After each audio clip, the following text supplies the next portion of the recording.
The end of the Ronaldo World Cup era has come. The first to score in 6 World Cups has hung up his World Cup boots, while the final host has also fallen. Guys, I'm Adrian.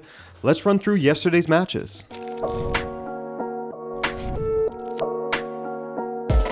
Well, similar to the Canada game, I gotta say, beyond the hopium I had and trying to will what I knew wouldn't happen, this was the expected result. As unconvincing as Spain had been previously in the tournament, the fact that they had conceded just 4 shots on target before this match says a lot. Given Portugal is a team that struggles to create chances, there was only one way this was going to go. I was at first a bit surprised to see João Felix out there on the left, but as the match went on, it made sense. I actually think that he did fairly well in this game. He was tracking back. Now and then he would add something to the attack, which almost nobody was doing, but the defensive side was the important side in this game. Because from what we saw of Portugal's back line against Croatia, it is absolutely porous. The talent in defense beyond Nuno Mendes is not good enough, in my opinion. Spain was always going to cause issues here, and they did that throughout the game. Lamine Yamal would get space now and then, though for the most part, I gotta say, Nuno Mendes shut him down well, just as he had done in the past for Portugal. Portugal played fairly well in the first half and caused issues now and then, but nothing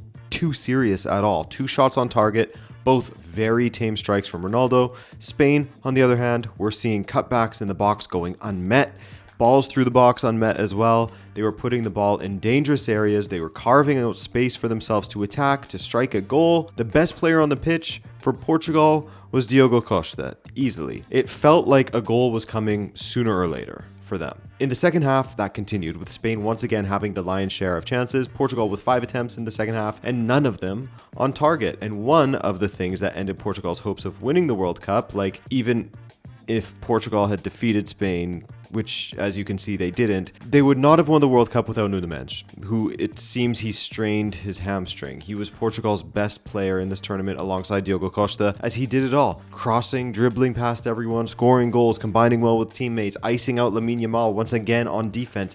We cannot replace him, as Pep Guardiola would say. We cannot replace him. Now, later in the match, Spain would try switching up how they attack, rather than trying to do the same thing over and over, with Ferran Torres coming on and operating in that left inside channel mostly. He gets a really bad rap, I get it, but Ferran is a useful player. He can combine well with others now and then. He has a lovely finish in him now and then. And he would set up the winner for Spain, playing Merino through, and Merino Nazario, as someone called him in chat, finished off Portugal. When I watch the goal back, what blows my mind, and what Portugal has rarely ever tried to do under Martinez, was play through the middle. They just played right through the middle. The forward and the central attacking midfielder linking up, one overlapping the other, something that we would never see with Portugal. We would never see Vitinha play the ball on the ground to Ronaldo in the middle, and Ronaldo then play Bruno through for an opportunity. Why? Because Ronaldo is more often than not going for the cross into the box, as per Martinez's instructions. I have to assume, right? I have to assume that's what Martinez is telling him to do. So that central area where Bruno and Vitinha thrive, it's a no-go zone. And that makes Portugal one-dimensional. And when you are one-dimensional, you are very easy to defend against. They know what your play is. They're just waiting for you to do it. Get the ball in a wide position, cross the ball into the box so that we can head it away every time. So it ended. Ronaldo's World Cup has come to an end. Allegedly the last time we will ever see him at the World Cup.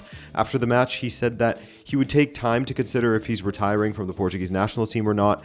If I was a betting man, I would guess that he sticks around for Euro 2028 because I don't think he can resist it. But you know who isn't sticking around?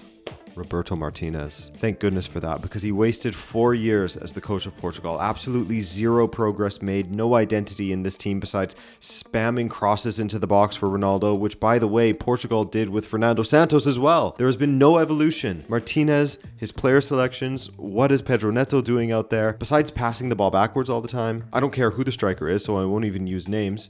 But in any scenario, if a striker is having difficulty and plan A isn't working, why are we sticking with it up until the 90th minute? When in the last match, you gave someone else a chance at the striker position and they won you the game. They made the difference. I don't get it. No matter who it is, even if Gonzalo Ramos started and it wasn't working for him, switch him out at some point, bring Ronaldo on. It doesn't matter. I don't care. I support the team, not any particular player above the rest of the team. I don't get it. I really don't get it. Delusion from Martinez and Ruben Dias to say that this was one of Portugal's best performances. I don't know what it is that they're trying to do in saying that. Control the narrative, convince those that didn't watch this that 1-0 loss was an unfortunate good performance from Portugal. No idea what that was. But Spain, the better team that plays better football, advance. And who will they play? USA taking on Belgium amidst the storm of corruption as Trump called FIFA to get Balogun's suspension removed. And they did so. Blatant, in-your-face corruption. Here's exactly what I said when a chatter asked me about it during the Portugal versus Spain watch-along. Adrian, any takes on the Balogun situation? I think is ridiculous. Now, like, you've opened Pandora's box. Because, again, the reason why intent is not in the rule book is because referees cannot be judges of whether a player tried to do something or not. That makes things way, way, way too difficult to judge. That's why it's not in there. Even though you hear people all the time, commentators, whatever, say, oh, there was no intent, he didn't mean to. It doesn't matter. There's no intent for a reason. It has to be subjective. Did this person endanger their opponent? Did they use excessive force? Whatever. Those are the criteria for a red card. So Balogun's was endangering his opponent. Did he mean to? I don't think so, but he did. He went down his calf, crunched his ankle. That could have been really bad. Luckily, it wasn't. So then to rescind it, the suspension, now what do you do? Like, every team's going to then say, well, why can't we have... Well, our player didn't mean to do that with his red card. You know, he went in a little high. Why don't they say, oh, Jarell Konsa, you know, his foot bounced off of the ball and then he hit the Mexican. We want to have that red card suspension rescinded as well. It doesn't make any sense. They've opened Pandora's box. It's ridiculous. As Ståle Solbakken said, you know, like every team is now going to sort of contest red cards. It was such a stupid thing to do. And a politician getting involved. And look, it happened with Ronaldo too. It happened with Ronaldo as well.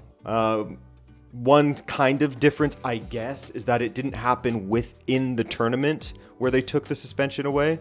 But it happened with Ronaldo too. And it felt weird, especially because you have Ronaldo going to dinner with Donald Trump and Gianni Infantino, and his suspension gets lifted. It just feels gross. I am so interested to see what happens going forward, because now everyone can say, oh, but I didn't mean to do what I did to get a red card. He moved his foot and then I accidentally stomped his ankle. Or the example I used of Jarell Konsa. You know, I wasn't trying to hit him on the calf. I didn't intend to hit him on the calf, but my foot bounced off of the ball.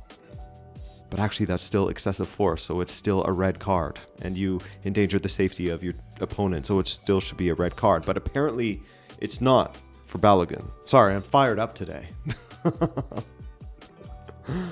And what will FIFA do with all of this? Get a truth serum? Will referees have to be the judges of intent, mind readers? All of you who argued otherwise about the intent thing when I spoke about why it was a red card for Balogun and why Messi should have had one too, surely this makes sense now. You can see why intent is supposed to be irrelevant, as in the laws of the game. Belgium said that they would take this to the Court of Arbitration for Sport if Balogun plays and file a complaint to a FIFA tribunal. Well, they ended up winning, so I wonder if they still will bother, but we'll see. Anyways, guys, after all of that, this was the worst that the USA had looked in the entire tournament, and they saved it for a very, difficult but winnable match against a Belgian side that hasn't been particularly exceptional in this tournament. The USA had looked far better at times, though I'm sure people are revisiting the teams that they played in the groups in the round of 32 and maybe being hindsight merchants a little bit. Well, maybe those teams weren't actually good or whatever. That's football discourse though, my friend. But yes, the USA's back line was really poor in this game, first and foremost, and they were not pressing at the front like they had in the past. They looked nervous, like the pressure had gotten to them, or they perhaps believed that this Belgian side would be a walk in the park coming into it, believed what everyone was saying. But there's still quality in this Belgian side, even with a rotated lineup. On top of that, the US midfield looked pretty scattered. You know, McKennie would rove forward, Tillman would rove wide, leaving just Adams in the middle of the park to get overrun. Belgium, on the other hand, were dynamic in their play. They could pass their way through the US as they did when they scored the opener. In fact, this time it was even simpler. From a failed clearance, Raskin latched on and played an incredibly simple squared ball to Ketelaere on the edge of the 6-yard box, acres of space around him. It was pretty shocking, to be honest. Belgium could also keep the USA far away from their own goal. The USA had one attempt in the first half, and it happened to go in thanks to a big deflection. It looked like the flight of the ball from Tillman's free kick was very nice, but it also looked like Courtois would maybe have gotten it, only for Hans Vanaken to get ahead on it and deflect the ball so that Courtois was stranded 1-1 for a couple of minutes. Again, a very simple goal from Belgium. Run down the left flank, cross the ball into the box, forward heads it past the keeper. I mean, Roberto Martinez's dream. Maybe they learned that from him back in the day. That's his trademark. Sorry, still sour on that dude. But Ketelaere making light work of Tim Ream, bullying him in the air. Not good. Not good for the States, because everything was pretty easy for Belgium. And I mean, the US's captain and leader, Pulisic, was poor.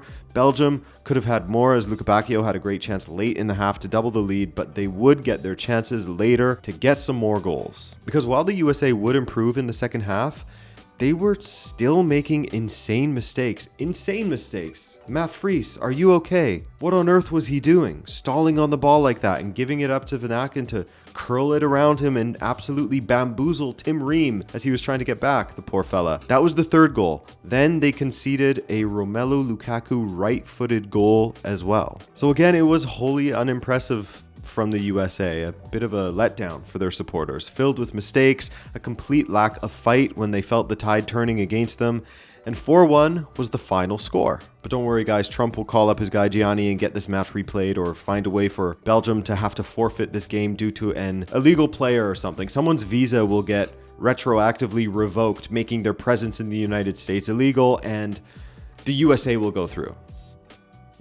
But if that doesn't happen, then Belgium versus Spain will be interesting to say the least. Hard to get a read on this Balogun side. Hard to get a read on this Belgian side. I don't think that they're that fantastic. Spain should be able to beat them.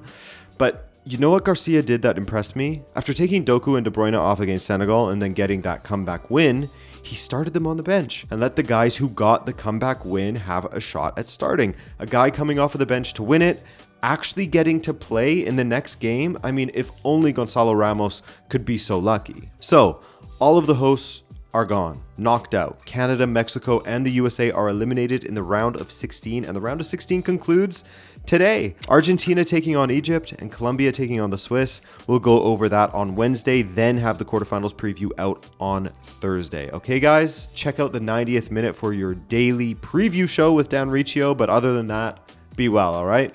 Take care.